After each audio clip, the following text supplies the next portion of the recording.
आप सभी स्टूडेंट को सूचित किया जाता है कि बहुत सारे बच्चों ने अभी एग्ज़ाम फॉर्म भरे नहीं हैं और उनका लास्ट डेट है 30 जनवरी। कॉमर्स में लगभग 111 बच्चे हैं, जिसमें अभी तक सिर्फ 80 बच्चों ने ही फॉर्म भरा है। क्यों सर? 80 बच्चे भरे हैं, उसमें से कई बच्चे छूटे हैं जो अपने माइनर विषय को भी नहीं लिखे हैं वो लोग। तो इसमें करना क्या है कि आपको कॉलेज आना है, सारा पेंडिंग फीस सबमिट करना है, एग्ज़ाम फॉर्म लेना है, उसके साथ हाई स्कूल, इंटर, आधार कार्ड, रसीद का फ़ोटोकॉपी लगा कर उसके साथ 2 फ़ोटो लगाकर ऑफिस में जल्दी से जल्दी जमा कर देना। तो एग्ज़ाम फॉर्म नहीं भर पाएंगे, परीक्षा आप नहीं दे पाएंगे। लास्ट जो है 30 तारीख है, 30 जनवरी। तो उसमें कोशिश करें कि बच्चे समय से अपना फ़ीस व समय से जो फॉर्म सबमिशन है वो कर दे। जैसे एग्जामिनेशन फॉर्म है और कॉलेज में जो है एनएसएस की इकाई भी आ गई है, तो उसमें बहुत सारे बच्चे हिस्सा ले सकते हैं और उससे संबंधित जानकारी जो है आप कॉलेज में कार्यालय में प्राप्त कर सकते हैं। विशेष रूप से अखिलेश सर उसमें हैं, तो आप उनसे जानकारी ले सकते हैं। और परीक्षा के लिए विशेष रूप से आप तैयारी करते रहिए। परीक्षा ऑब्जेक्टिव होगा कि डिस्क्रिप्टिव होगा, इसकी कोई जानकारी अभी विशेष रूप से है नहीं, लेकिन आप डिस्क्रिप्टिव ही पढ़िए। क्यों सर? एनएसएस में अगर फॉर्म फिलअप कर देंगे, उसमें सिलेक्शन हो जा रहा है, तो इसमें होगा कि फ्यूचर में अगर आप गवर्नमेंट जॉब के लिए अप्लाई कर रहे हैं तो उसमें आपको प्रेफरेंस मिलेगा। मान लीजिए हम 2 लोग हैं, मेरे पास एनएसएस का सर्टिफिकेट है, इनके पास नहीं, तो मेरा सिलेक्शन पहले होगा, इनका सिलेक्शन बाद में होगा जब खाली जगह रहेगा तब। इसीलिए आप एनएसएस का फॉर्म भर दीजिए और उसमें जो भी औपचारिकता है उसको पूरा करिए। उसके बाद एग्ज़ाम उसमें तो होता नहीं है सर? एग्ज़ाम उसमें नहीं होता है सर, उससे नॉर्मली सिलेक्शन है। अब आपके अंदर जो एक्स्ट्रा करिकुलम होते हैं, मान लीजिए आपके पास है संगीत में अच्छी रुचि है, आपकी डांस आप अच्छा करते हैं, कल्चरल एक्टिविटी आपके अंदर है, सामाजिक सेवा के कार्य जैसे साफ़ सफाई, शिक्षा के क्षेत्र में मान लीजिए अशिक्षित जगह हम जाते हैं तो वहाँ शिक्षा के महत्व को बताते हैं, और जैसे रोज़गार के बारे में और उसमें पोल्यूशन हो रहा है उसके बारे में, महिलाओं मतलब को टोटल देखा है तो समाज से रिलेटेड सारी बातें वहाँ पे जानकारी। और बच्चे को इतना जागरूक बना दिया जाता है कि किसी भी समाज में हो जाएगा तो एक सभ्य नागरिक, एक गुड सिटीजन का निर्माण होता है, जिससे हमारे समाज में विशेष रूप से कहा जाए युवाओं में विशेष प्रकार की एक प्रतिभा निखार आता है। और इसमें सर कैंप भी लगता है क्या? जी, 7 दिवसीय कैंप लगते हैं। और विशेष रूप से देखा जाए तो जो कैंप में पार्टिसिपेट जो बच्चे करते हैं उनको सभी जानकारी दी जाती है। जैसे हमें तमाम नुक्कड़ नाटक करके हम उनको जागरूक करते हैं कि दहेज प्रथा क्या है, इससे नुकसान क्या है, प्रदूषण क्या है, इससे नुकसान क्या है। जैसे ग्रामीण परिवेश में हम इसको ले जा नहीं सकते, लेकिन अपने हम स्वयं जाकर वहाँ साफ़ सफाई, अशिक्षा, प्रदूषण और जो है ये भ्रूण हत्या, इन जब जैसे तमाम बिंदुओं पर हम चर्चा करते हैं और नुक्कड़ नाटक के माध्यम से वहाँ दिखाते हैं, जिससे बच्चे जागरूक भी होते हैं और हमारे समाज में एक विशेष प्रकार की जागरूकता फैलती है, जिससे हमारे समाज में एक सभ्य नागरिक का निर्माण होता है। जैसे कि हम सभी को नहीं पढ़ा सकते, हम सभी को कॉलेज में नहीं पढ़ा सकते, ना सभी को हम जो है शिक्षित कर सकते हैं, लेकिन हम अपने शिक्षा के जरिए दूसरों को भी ये मैसेज दे सकते हैं कि आप विशेष रूप से यहाँ से मैसेज लेकर जाइए। तो एनएसएस जो है वो बहुत ही बेहतर ढंग से काम करता है इस क्षेत्र। और सर इसका जो कैंप लगेगा संभवतः किस जगह पे कैंप लग सकता है? कॉलेज से लगभग 10 किलोमीटर 15 किलोमीटर मान के चलिए। तो घुमा फिरा के छपवा हो गया या फिर बरवा कला,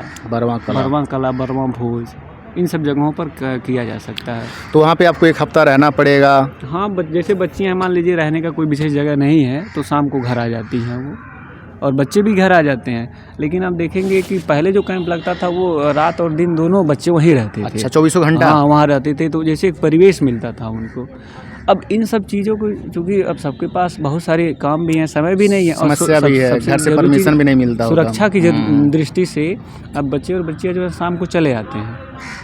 उनके भोजन, नाश्ता पानी सारी व्यवस्था जो है वो एनएसएस के जो प्रभारी होते हैं और कॉलेज का पूरा सहयोग उसमें रहता है, सब उपस्थित होकर सारे काम को करते हैं। और मुख्य रूप से इसका है कि बालकों का शैक्षिक विकास के साथ साथ उनका सामाजिक और मानसिक विकास भी उसके साथ बहुत ही आवश्यक है, जिससे वो कहीं भी कोई अधिकारी बनते हैं तो कैसे वो लोगों के साथ बात करेंगे, कैसे हैंडल करेंगे। जैसे मान लीजिए हम किसी भी सर्विस में जाते हैं तो हमारे पास वही लोग आते हैं, ग्रामीण परिवेश के लोग, बोलने की कला सब सीख जाते हैं और कैसे हमें उनसे बात करना है, क्योंकि हमें उन्हीं की सेवा करनी रहती है। तो ये बहुत अच्छा है। तो अगर आपको ये सब सीखना है तो एनएसएस का फॉर्म फिलअप करिए। उसमें अगर आपका सिलेक्शन होता है तो ये सब बातें आपको बताई जाएंगी, सिखाई जाएंगी। अगर आपके सामने 15 आदमी खड़े हो जा रहे हैं, आप कुछ कहा जाए समझाने के लिए, सिखाने के लिए, आप जो हिचक है उसको दूर करने में एनएसएस बहुत हेल्प करेगा, बहुत योगदान देगा। बहुत ही अच्छा है इसमें। तो इसको ज़रूर फिलअप करिए। और रही मेन मुद्दे की, तो एग्ज़ाम फॉर्म जिन्होंने अभी तक नहीं भरा है वो अपना भर दें।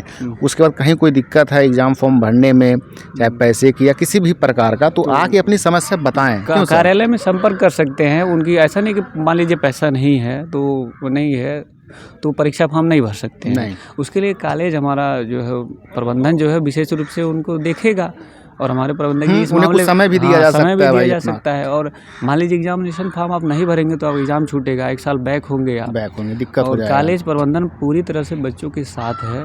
हमारे प्रबंधक जी भी इसमें विशेष रूप से अपना योगदान देते हैं। और आप आएंगे अपनी समस्याओं को कहेंगे तो इस पर विचार जरूर करेगा हमारा जो प्रबंध तंत्र है। और क्योंकि आपकी शिक्षा बाधित ना हो तो इसलिए आप कॉलेज में आएँ, अपनी समस्याओं को बताएं, उस पर विशेष रूप से देखा जाए। और देख रहे हैं सर, जो बच्चे एग्ज़ाम फॉर्म भर रहे हैं उसमें जो फ़ोटो लग रहा है, तो मतलब उसमें नॉर्मल चाहिए फ़ोटो, फॉर्मल फ़ोटो, हाँ। लेकिन सब सेल्फी लेके ले रहे हैं, चश्मा लगा के फ़ोटो लगा रहे हैं। तो क्या सही है? इससे क्या नहीं दिक्कत सर, वो होगा? जो है यूनिवर्सिटी का जो गाइडलाइन है उसमें कहा गया है कि उनका जो फ़ोटो होना चाहिए वो एक चश्म चेहरा होना चाहिए। एक चश्म का मतलब दोनों कान आपके जो है दिखने चाहिए। पर्टिकुलर दिखने चाहिए। आपका जो माथा, क्योंकि वो फ़ोटो आपके डिग्री में आएगा। आपकी जो अंत में जब आप फाइनल निकलेंगे ग्रेजुएशन से तो आपको एक डिग्री मिलती है। जो सुन रहे हैं ना, मतलब जो फोटो आप फर्स्ट सेमेस्टर में लगाएंगे वही फोटो डिग्री पर प्रिंट होगा। तो सोच समझ कर सुंदर अच्छा फोटो डिग्री पे लगाने का कोशिश करें। और सर बता रहे हैं, कुछ ध्यान से सुनिएगा। और विशेष रूप से इसमें बच्चे ये करें कि फ़ोटो आप जो भी लगाएं वो प्रोफेशनल हो।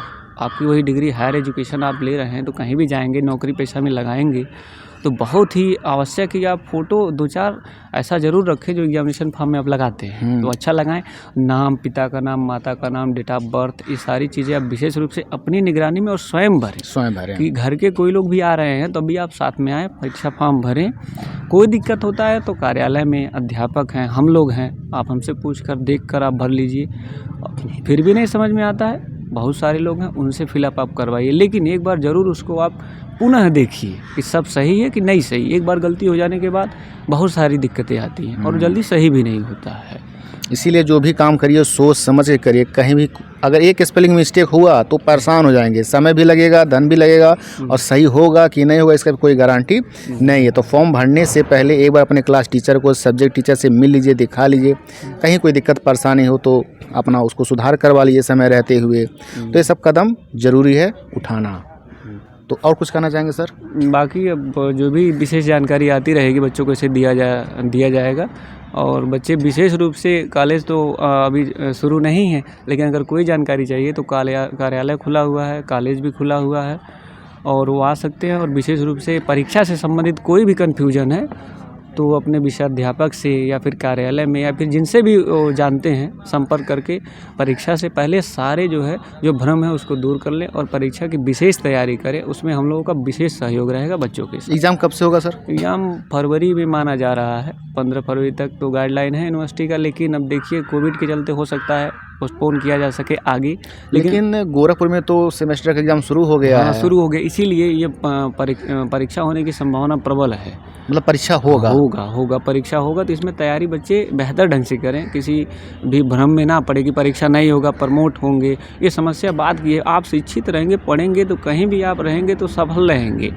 आप प्रमोट होंगे तो वो आपके ऊपर भार ही बढ़ रहा है। ये प्रमोट होने का मतलब ये नहीं कि हम कक्षा में आगे बढ़ गए तो हम सफल हो गए। आपका ज्ञान वहीं का वहीं रुका हुआ है, अब मानसिक रूप से आपका विकास नहीं हो रहा है। तो इसीलिए आप घर पर रहे तो बेहतर ढंग से आप पढ़ें और पढ़ते समय आप लिखने का भी अभ्यास करें, क्योंकि लिखना ज़्यादा रहता है सर। 3 घंटा आपको बैठना है तो लिखना ज़्यादा रहेगा, तो आप लिखने का भी अभ्यास करते रहें। और कोटेशन, डिफिनीशन वगैरह जो भी है, परिभाषा जो है उसको विशेष रूप से आप तैयारी करें। कोशिश करें कि अच्छी हैंडराइटिंग आपकी बनी रहे, क्योंकि अच्छी हैंडराइटिंग पे नंबर उस पर मिलता है। और इससे संबंधित जो भी जानकारी रहेगी समय समय पर हम लोग बच्चों को देते रहेंगे। अच्छा, मान लीजिए सब बच्चे जो घर पे पढ़ रहे हैं तो कोई ऐसा टॉपिक है जो उनको समझ में नहीं आ रहा है, परेशानी है, प्रॉब्लम है, तो वह उस समस्या को दूर कैसे किया जाए? उसको सर या तो वो व्यक्तिगत रूप से फ़ोन करें या ग्रुप में भेजें, जो विशेष करके जो कॉलेज आके मिल सकते हैं। कॉलेज आके बिल्कुल मिल सकते हैं। तो अगर पढ़ने में समझने कहीं दिक्कत हो, आप व्यक्तिगत कॉलेज पे आके अपने क्लास टीचर से, सब्जेक्ट टीचर से मिल सकते हैं और जो भी जानकारी है वो आप हासिल कर सकते। किसी भी प्रकार का प्रॉब्लम हो आप ज़रूर कहिए, जब तक कहेंगे नहीं तो हम समझेंगे नहीं, उसका समाधान आपको बता नहीं पाएंगे। ठीक है, ओके, थैंक यू। ठीक है, इसी के लिए मैं वीडियो को एंड कर रहा हूँ। धन्यवाद।